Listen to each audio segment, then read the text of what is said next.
Me llama mucho la atención que ciertos individuos o seres humanos se dediquen a utilizar su tasa de procesamiento neuronal para la mentira, para el engaño y sobre todo, llana y burdamente, para robar. Mi nombre es Rodrigo Soto, bienvenidos a otro programa más de Economía de las Ideas, Radio DEM 90.5, y como es nuestra costumbre, damos las gracias a todo el equipo directivo y operativo para la realización de este programa. Y mandamos un especial agradecimiento a mi buen amigo Sergio. Bueno, pues aquí estamos contentos por haber visto la serie de Cosmos de Neil deGrasse Tyson, la continuación de Cosmos de Carl Sagan. Y aunque me gustaría ahondar en ese tema y platicar un poco de lo que se vio en ese primer episodio de esta nueva versión o continuación, por así decirlo, hay algo que me llama la atención y que creo es importante analizar, sobre todo para nuestro país. Y es en relación a lo que leí en el The Economist sobre la economía del compadrazgo, la economía de la apellidocracia, donde se premia entonces a la apellidocracia sobre la meritocracia. Y bueno, puede ser un tema un poco debatible, pero, y tal vez lo vemos desde esta perspectiva. Permítanme la siguiente comparación. Si a un niño, lo pusiéramos a observar el preámbulo de cierto combate, un niño no tan pequeño, por primera vez, o sea, que lo pusiéramos a observar el preámbulo de un combate por primera vez, teniendo, por ejemplo, a una mangosta por un lado y a una cobra por el otro, seguramente nuestro observador objetivo inclinaría su apuesta de forma rápida y simple hacia el reptil, pensando en las casi nulas oportunidades del mamífero. Sin embargo, si dejamos correr la suerte de los dos combatientes, la sorpresa llegaría a la mente del infante cuando el resultado favoreciese positivamente a la mangosta sobre la cobra, teniendo esta última lista para cenar. Es decir, tenemos la mangosta, tenemos la cobra, nuestras apuestas. Si viéramos esa batalla o esa pelea por primera vez, es muy probable que nos inclináramos a favor del reptil, a favor de la cobra, por esa fama que se le ha hecho. Sin embargo, la mangosta, el mamífero, la derrotaría al final. Y eso está documentado científicamente en bastantes casos. Y bueno, se hace la anterior alusión porque pienso que es común dar por sentado algo antes de dejar chocar el libre juego de fuerzas en cierto enfrentamiento. Con esto me refiero que aunque pareciera algo indestructible o inalcanzable, tal vez al final pueda ser abollado y de ahí posiblemente transformado o bien colapsado. Y bueno, en este punto en particular me refiero a lo que hemos denominado apellidocracia, siendo la misma el favoritismo laboral a familiares, amigos, conocidos, compadres, entre otros, dentro del mundo académico, empresarial, gubernamental y todo lo referente al mercado público y privado. Además, también lo asociamos directamente cuando le damos tareas de gigantes a enanos, por decirlos de cierta forma. Entonces, ¿a qué me refiero con con la alusión, con la comparación entre la batalla de un mamífero y del reptil? En que es común escuchar en este país que el que tranza no avanza y que es una situación ya tan enraizada en nuestra sociedad y en nuestra economía que difícilmente la podemos cambiar. Pero, ¿por qué no pensar en abollar entonces esa apellidocracia para tratar de colapsarla y buscar entonces la meritocracia, es decir, premiar a aquellas personas que se esfuercen en base a méritos y no en base a que conocen a X o Y persona y que por ello les van a dar cierto contrato y por ello se van a hacer millonarios, como lo vemos comúnmente en ciertos funcionarios públicos, sobre todo, también en los privados, que se hacen ricos de la noche a la mañana moviendo sus influencias. Y bueno, viendo ejemplos de lo anterior y haciendo un poco de memoria, recuerdo también leer o escuchar o hablar sobre el tradicional sueño americano, referido hacia los Estados Unidos de América, en donde al igual que en otros países europeos y asiáticos se tiene, pues, entre comillas, una igualdad de crecimiento y prosperidad para aquellos ciudadanos que quieran trabajar duro y de forma honesta. Con esto no quiero decir que también se dan malas prácticas en esos países. También se dan esas malas prácticas en esos países. Con lo anterior me refiero que en algunas sociedades del orden, pues se trata más de premiar el esfuerzo laboral, individual y colectivo, aunado a un comportamiento ético y decoroso, pareciendo que viven bajo el concepto de lo que denominamos meritocracia, como lo estábamos diciendo hace un momento. Pero cuando realizamos el mismo ejercicio, viéndonos a nosotros, los mexicanos y bueno, también otros países, remembro a mi país con simples y tristes comentarios como los siguientes y como lo que comentábamos. México no se puede. Tenemos muchas riquezas naturales, por eso Dios puso ahí a los mexicanos. Solamente en México pasan esas cosas. Y lo que decíamos de que el que tranza no avanza, entre muchos otros. Pero siempre haciendo alusión o dando un aplauso simbólico a cierta falta de compromiso, así como al estigma de mediocridad que pareciera a veces definir algunas de las áreas o algunas de las funciones de nuestro mecanismo económico y social y darle fuerza a ese compadrazgo laboral que también nos estigmatiza.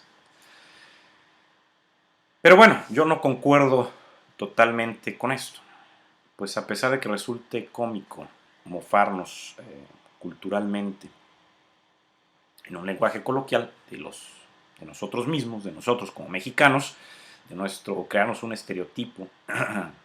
en general, yo creo que esto no aplica a la gran mayoría de la población y en mi particular percepción considero a los habitantes de mi país como seres con un gran potencial a explotar. Pero tal vez nos sucede como al elefante adulto encadenado en el circo, que recuerda sus años de joven, cuando no podía zafarse de la cadena y por ende no hace esfuerzo alguno por liberarse a pesar de contar con la fuerza para hacerlo ahora como adulto. Es decir, carece de voluntad y mientras sea alimentado y saciado en su sed, probablemente nunca intente por miedo a salir de su cómoda zona de confort. Y tal vez es lo que nos pasa a todos nosotros, que vemos que las cosas no funcionan como debería ser, pero tampoco queremos salir de nuestra zona de confort y hacer un cambio o transformación en nuestra sociedad, en nuestra economía, en nuestro país.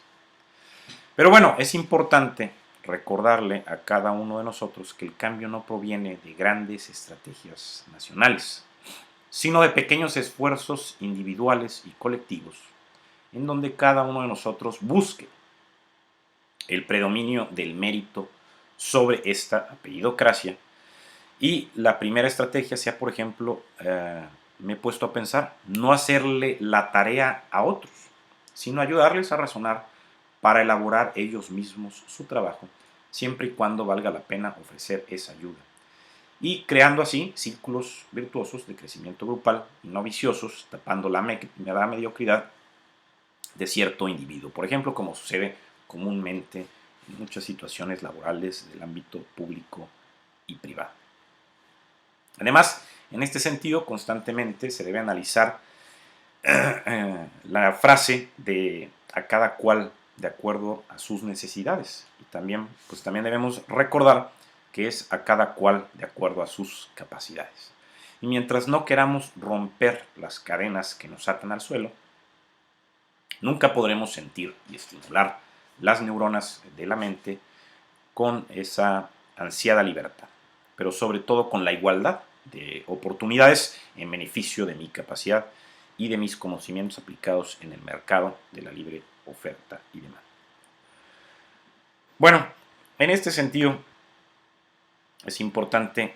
comentar un artículo que se llama The New Age of Chronic Capitalism, y,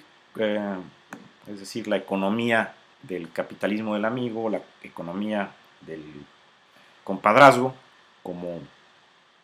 lo dijimos, y que esto se publicó en The Economist y nos habla de que aquellas conexiones políticas han hecho a diferentes personas muy ricas. Es decir, aquellos que tienen la conexión directa con cierto político, en cierta empresa también, se les abren las puertas para hacer sus negocios a diestra y siniestra, haciéndose millonarios de la noche a la mañana. Podemos ver casos en la actualidad que sobran. Lo que se busca o lo que se ve en este sentido es que hay una especie, según nos dicen los economistas, de rent seeking o búsqueda de una renta. Y es lo que lo dicen los economistas, que es un tipo especial, de una forma especial de hacer dinero por medio de conexiones políticas. Es decir, entonces no estamos premiando el esfuerzo de un individuo, sino que fulano conozca a sultano y entonces por ende le va a dar todos los negocios a él para que se haga rico, obviamente dándole su parte o su tajada a este personaje corrupto, por así decirlo. Entonces, esto puede ser desde una diferente posibilidad o de diferente situaciones, diferentes vertientes, por así decirlo. Es decir, por ejemplo, que haya poca competencia, mercados que no haya competencia fuerte para que entren otras empresas a ofrecer el mismo servicio o dar el mismo producto. También poca regulación en la transferencia de los activos públicos hacia ciertas empresas. También aquellas personas que se colocan adecuadamente por medio de conexiones de amistades, como lo decíamos, y que se ve muy marcadamente en diferentes países. Por ejemplo, en una escala que sacó el propio The Economist en este sentido, y que se llama Our Chronic Capitalism Index, Planet Plutocrat, se habló de cómo está la colocación de diversos países en relación a los billonarios o millonarios en proporción o en porcentaje al Producto Interno Bruto, y de acuerdo a los sectores que tienen compadrazgo y aquellos sectores que no se ofrece el compadrazgo, aquellas economías que están más abiertas, aquellas economías que no son los tradicionales commodities o que no son ligadas a que no existe una sana competencia, o al sector energético, por ejemplo, también se dan mucho esto de la corrupción. Y bueno, en el Chronic Capitalism Index tenemos a Hong Kong en primer lugar, Rusia en segundo, Malasia en tercero, Ucrania en cuarto, Singapur en quinto, sorprendentemente, Filipinas en sexto y nuestro país, México, en séptimo lugar.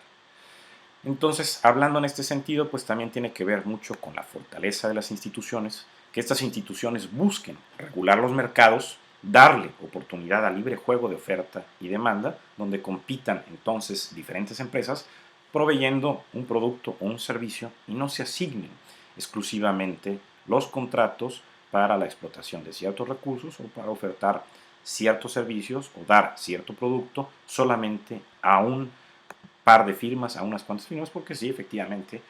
va a hacer que esas personas sean millonarias, pero va a limitar e inhibir la competencia y tiene incidencia directa en cada uno de nosotros, los consumidores. ¿Por qué? Porque nosotros terminamos pagando ese precio tan alto de un producto que con la libre competencia y con el libre juego de oferta y demanda, pues entonces tendría naturalmente que ser más competitivo o bajar. Haciendo hincapié aquí en que a veces se habla mucho de la parte energética, de la parte del petróleo, pero no olvidemos que es un bien no renovable y a la larga el precio tiene que subir, porque si es algo que se va a agotar, se va a acabar, Entonces, no, el libre juego de oferta y demanda lo llevará hacia arriba, por lo cual es interesante trabajar entonces también, no solamente en mejorar lo que es la extracción y el consumo del petróleo, que si bien es importante, sino también, perdón, en las energías alternas. Perdón. Bueno, en este tenor, y hablando entonces de la economía del compadrazgo, de la amistad, tenemos, por ejemplo, ejemplos, perdón, por la redundancia, en la biología. Por ejemplo, dentro de la alta esfera administrativa, resulta claro que la imagen, pienso yo, que nos tratan de vender tanto a los subordinados como a los consumidores o clientes, es la de un director general entregado a la empresa, sin descanso, laborando incluso los días festivos, los fines de semana, y lo cual me consta en algunos casos es cierto. Sin embargo, aunado a la venta de esa imagen de paranoia corporativa o adicción al trabajo, se le suma la de que esos personajes de alta dirección sufren de una gran cantidad de estrés y ansiedad, derivado en que desarrollen problemas del corazón y que sean más propensos entonces a enfermedades cardiovasculares. ¿A qué voy con este punto? Que es común pensar que aquellas personas que están hasta arriba, en lo que es, por así decirlo, la pirámide económica laboral, pensamos que entonces están más sujetos al estrés y que tienen más problemas en el deterioro de su salud. Bueno, sigamos viendo. En cierto momento, recuerdo incluso reflexionar sobre lo anterior y concluir que en algunos casos, verdaderamente, o en su mayoría, los directores generales sufren de las afecciones que arriba que antes se han escrito, pero en su mayoría hemos visto también que son sus subordinados los que cargan con todo el peso del estrés y ansiedad, mismo que se puede focalizar en una enfermedad duradera que deteriore o fulminante que sea mortal para el individuo.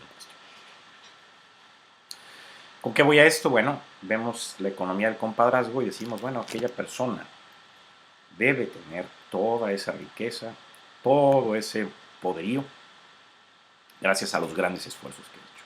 Y vemos que no, simplemente tuvo al amigo idóneo en el momento adecuado o sobornó a aquel personaje público-privado para alcanzar esa fortuna. La parte biológica, continuamos. Ahora, nuevos estudios, por ejemplo, señalan que efectivamente aquellas personas que tienen un estatus social bajo es malo para su salud, de acuerdo a un artículo titulado Social Status and Health Misery Index, publicado también en The Economist. Y bueno, no solamente se ha confirmado que aquellos individuos en la cúspide social tienen una vida menos estresante que aquellos en la base de la misma pirámide social, sino que esto demuestra de igual forma o se puede ver en el mundo animal. Por ejemplo, un grupo de investigadores de la Universidad de Chicago, liderados por Jenny Tong y Joab Gilad, se han dedicado a estudiar la reacción de los macacos rhesus debido a la capacidad que tienen los mismos en desarrollar sociedades jerárquicas como nosotros. Y bueno, la experiencia de sus estudios les apunta a señalar que los macacos, estos macacos rhesus, que se encuentran en la base de la clase social, tienen respuesta bioquímica que afectan a su sistema inmunológico. Y bueno, para sustentar estas investigaciones se trabajó con 49 hembras de los macacos con un rango medio, con el fin de que los investigadores pudieran controlar el estatus de cada hembra. Por lo regular, cuando en un grupo se introduce una nueva macaco rhesus, es considerada de bajo rango por los macacos rhesus hembra que ya se encontraban en ese grupo determinado. Y a primera vista existían diferencias en la actividad de los genes de los macacos rhesus de alto rango versus las de los de bajo rango. En particular, las macacos rhesus de bajo rango mostraron altos niveles de genes relacionados con la producción de diferentes células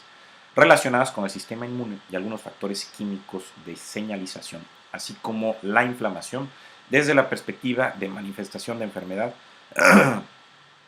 donde, por ejemplo, Wikipedia nos dice que se trata de una respuesta inespecífica frente a las agresiones del medio y está generada por los agentes inflamatorios. La respuesta inflamatoria ocurre solo en tejidos conectivos, vascularizados, y surge con el fin defensivo de aislar y destruir al agente dañino, así como reparar el tejido u órgano dañado. Se considera por eso, o por tanto, un mecanismo de inmunidad innata. Entonces, de acuerdo al escrito, lo más interesante de estas investigaciones de Tung y Gillard es haber logrado encontrar evidencia en la epigenética, que de acuerdo a Wikipedia es del griego epi o sobre y genética, en o sobre y genética o sobre genética, hace referencia en un sentido amplio al estudio de todos aquellos factores no genéticos que intervienen en la determinación de la ontogenia, también llamada morfogénesis o ontogénesis. Describe el desarrollo de un organismo desde el óvulo fertilizado hasta su senescencia, pasando por la forma adulta. Es la regulación entonces heredable de la expresión génica, sin cambio en la secuenciación de los nucleótidos. Y el término fue acuñado por Waddington en 1953 para referirse a ese estudio de interacciones entre genes y el ambiente que se produce entre los organismos. Entonces, en síntesis, esta epigenética, de acuerdo a las investigaciones de Tom y Gillard, es el proceso en donde los genes se activan o desactivan por la presencia o ausencia de ciertas estructuras químicas en los grupos de metilo y acetilo, y según estos investigadores, la epigenética es responsable de crear estatus sociales en los individuos y mantenerlos, debido a que las células con cierta expresión genética se divide y pasa su herencia a nuevas células hijas creadas. Una diferencia clara en los grupos químicos fue el del metilo, pues se manifestaba diferente entre individuos de clase alta y baja. De forma más simple, cada grupo social, clase alta o baja, tiene una diferencia de expresión genética en la estructura química del metilo. Entonces, por lo anterior, lo que podría considerarse como destino, Tom y Gillard encontraron que esto se puede modificar, pues cuando cierto Macacurresus pasó a un estado social de mayor nivel, también se modificó de forma inmediata su expresión genética, recompensando su sistema inmunológico y traduciéndose en mejor salud para ese individuo en cuestión. Al final, entonces, en esto descrito por The Economist, concluye que lo mejor es entonces subir de peldaño social con el objetivo de tener mejor salud al modificar nuestra expresión genética y eliminar tanto estrés como la ansiedad para proteger nuestro sistema inmunológico. Pero yo agregaría que sería pues, también muy convincente o muy conveniente, a que los altos ejecutivos y directivos no le carguen tanto la mano a sus subordinados. Pues si eso sucede un poco, y bueno, si eso sucede, hemos dicho, también ayuda un poco la lectura de Nietzsche, que nos ayuda tal vez a mejorar nuestro día y sentirnos tal vez como superhombres o supermujeres, según sea el caso, siendo esta posiblemente una mejor medicina en forma de placebo para contrarrestar este efecto oxidativo del estrés y la ansiedad. Nos enfrentamos entonces constantemente a la desfachatez de una sonrisa, como lo hemos hablado en otras ocasiones, donde existe falta de compromiso en la relación que debe establecerse en el libre mercado de transacciones cotidianas o de movimiento de bienes y servicios en el mercado. Y nos estamos acostumbrando entonces a dejar que ciertos individuos que no tienen capacidad neuronal o tasa de procesamiento neuronal probada sean quienes a veces estén arriba de la pirámide, y no solamente porque tengan mayor inteligencia que nosotros, sino porque realmente estuvieron en el momento ideal, en el momento idóneo para entonces tener la conexión entre cierta empresa pública o privada y que les otorgaran entonces la oportunidad de explotar cierto bien o cierto servicio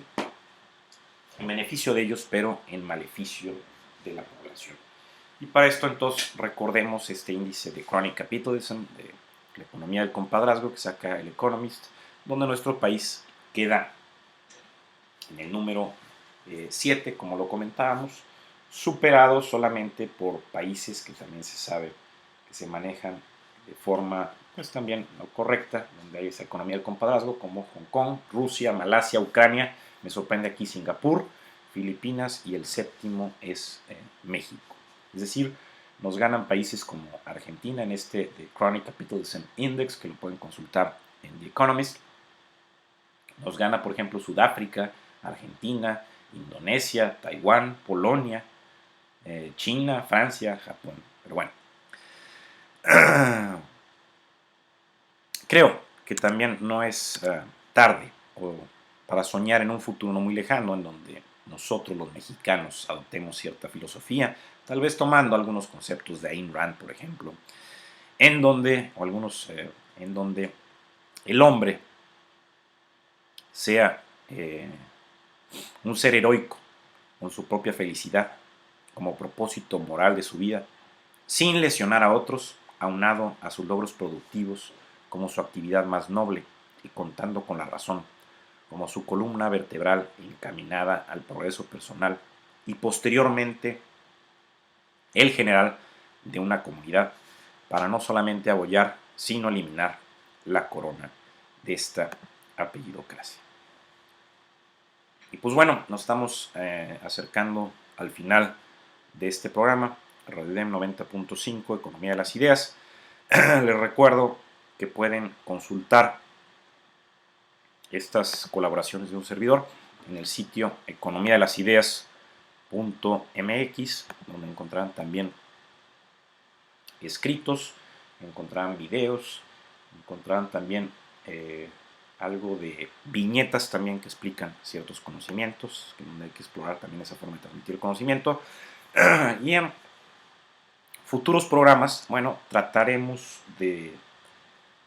comentar algo de lo que está trabajándose en Cosmos de Neil deGrasse Tyson, que se me hace algo maravilloso, incluso muy excitante.